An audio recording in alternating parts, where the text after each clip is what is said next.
নমস্কার বন্ধুরা, আমি ডালিয়া আবারও আপনাদের সামনে আমি হাজির হয়ে গেছি একটি রান্না নিয়ে। সেটা হলো ডিমের একটি রেসিপি। তার আগে বলি, ডালিয়াস ফুড অ্যান্ড বিউটি টিপসে আপনাদের সকলকে স্বাগত জানিয়ে আজকের ভিডিওটা আমি শুরু করছি। আজকের রান্নাতে থাকছে ভিন্ন স্বাদের এগ কারি।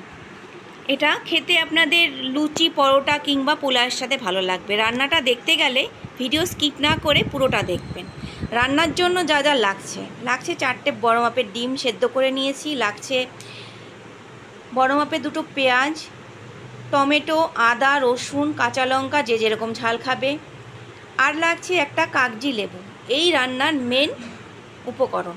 লাগছে টক দই, ফোড়নে লাগছে তেজপাতা, কালো জিরে, একটা শুকনো লঙ্কা, জিরে গুঁড়ো, ধনে গুঁড়ো, নুন, কাশ্মীরি মির্চ, রান্নাতে হলুদ ব্যবহার হবে না।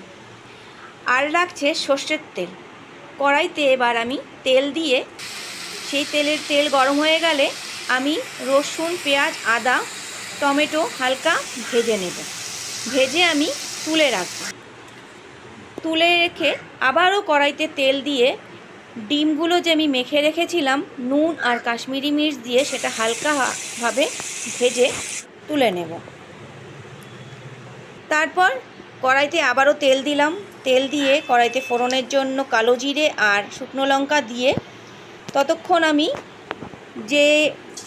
যেগুলো সেদ্ধ করে রেখেছিলাম ওটাকে আমি পেস্ট করে নেব। পেস্ট করে নিয়ে কড়াইতে যে তেল গরম করতে দিয়েছিলাম ওটার মধ্যে ছেড়ে দেব। ছেড়ে দেওয়ার পর যখন এদিক ওদিক একটু নাড়াচাড়া করে নিয়ে জলটা যখন শুকিয়ে আসবে বা টেনে আসবে, আমি ফ্যাটানো দইটা দিয়ে দেব। ফ্যাটানো দইটা দিয়ে দেওয়ার পর আমি ঢেকে রাখবো কিছুক্ষণের জন্য। যখন একদম টেনে যাবে জলটা, তখন আমি মশলা ধোয়া জলটা দিয়ে দেব। আবারও কিছুক্ষণের জন্য ঢাকা দিয়ে দেব। যখন টকবক করে ফুটবে আমি ডিমগুলো ছেড়ে দেব।